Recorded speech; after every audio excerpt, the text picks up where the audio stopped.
same repetitive action of avoidance and not talking with a sense of openness, but a sense of guardedness, where there's not going to be really things changing, just more things suppressed and hidden, the way that the partner is showing up now in the connection with her.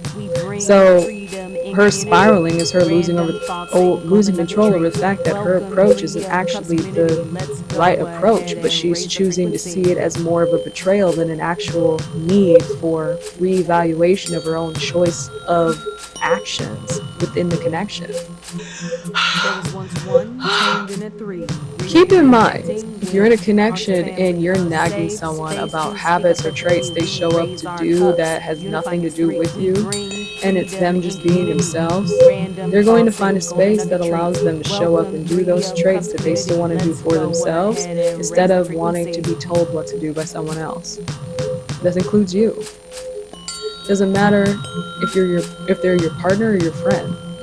They're gonna find a space they feel safe enough to show up as the version of themselves they want to be.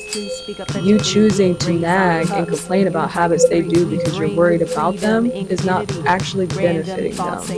It's encouraging them to continue the habits that they've developed and hang on to them a lot tighter. They already know you're concerned about them, but you attempting to try to change them through the habits that they feel they want to do in that moment, it then turns into you becoming the problem again, if you see yourself being someone that does that. So naturally they're also going to avoid you and not tell you a lot either in regards to that, which means you're going to have a further disconnection from your partner if you don't let them just be them.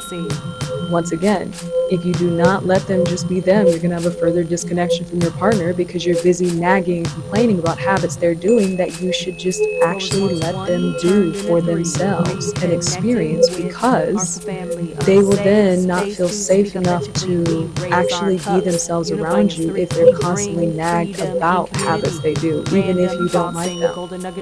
Just because you don't like something doesn't mean that they should stop doing something if they don't want to stop. Especially if it's a habit that isn't disrespecting you as a person and it's not actually affecting you. Turned in at 3, reconnecting with our family, a safe space to speak authentically.